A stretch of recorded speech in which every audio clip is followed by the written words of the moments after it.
Barang siapa yang salawat 10 kali dalam satu hari dapat syafaat Rasulullah, tapi dia tidak pernah salat, tidak pernah salat, tidak pernah subuh, tidak pernah Jumatan.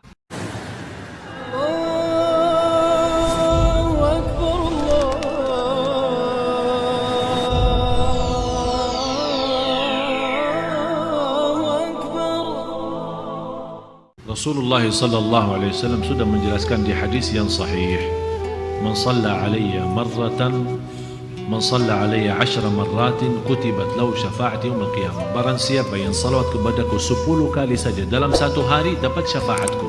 Berarti sudah jelas. Tapi harus difahami. Kadang-kadang satu hadis itu jangan kita mengambil pemahaman lewat satu hadis. Artinya barang siapa yang salawat 10 kali dalam satu hari dapat syafaat Rasulullah, tapi dia tidak pernah salat, tidak pernah salat, tidak pernah subuh, tidak pernah Jumatan, berarti dia menurut Islam kafir. Bagaimana bisa dapat syafaat Rasul? Kan syafaat Rasul untuk orang Islam.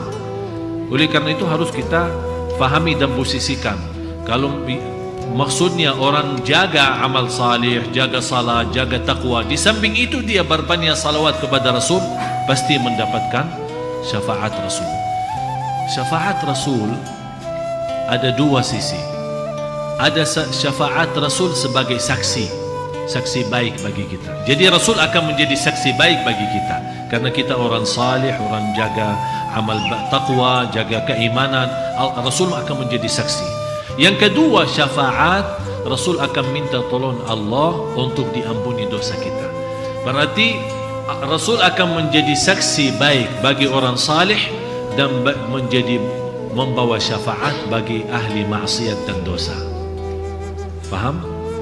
Jadi berbanyak salawat itu menjaminkan syafaat Rasul. Yang dimaksud di sini syafaat Rasul lewat berbanyak salawat adalah diampuni dosa kita. Sebagaimana ulama menjelaskan, ada 40 manfaat daripada salawat. Ada 40 macam manfaat daripada salawat kepada Rasul. Di antaranya ampunan dosa kita. Dan kita semua membutuhkan syafaat Rasul. Dan macam syafaat banyak. Rasul mensyafaatkan semua orang muslim dan orang kafir, semua umat Nabi maupun umat yang terdahulu. Itu namanya syafaatul kubra, syafaat yang paling besar. Nanti di hari kiamat, karena mereka sudah berdiri 50.000 tahun, mereka merasa sudah lelah, tidak merasa mampu sabar menghadapi hisab. Belum hisab ini sudah mereka merasa tersiksa 50.000 tahun berdiri.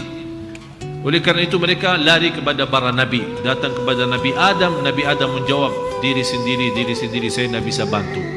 Datang kepada Nabi Ibrahim, larinya kepada Nabi Nuh, kepada Nabi Isa alaihissalam, kepada Nabi Musa.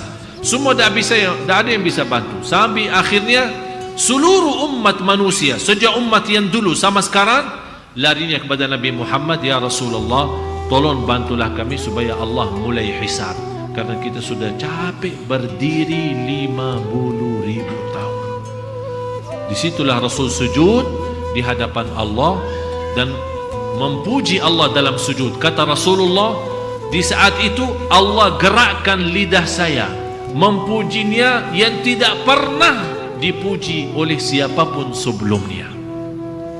Habis itu Allah perintah, wahai Nabi Muhammad, angkatlah kepalamu dan beri syafaat kepada semua yang ada di ahli mahsyar, ahli kiamat. Di situ kata Rasul, ya Allah, tolonglah mulai hisab. Ini umum, namanya syafaat yang agung.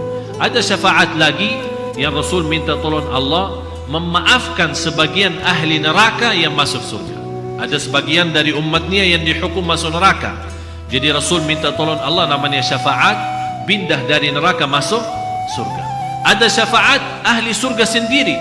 Ahli surga yang ada di posisi bawah disyafaatkan oleh Rasul, dinaikkan posisinya.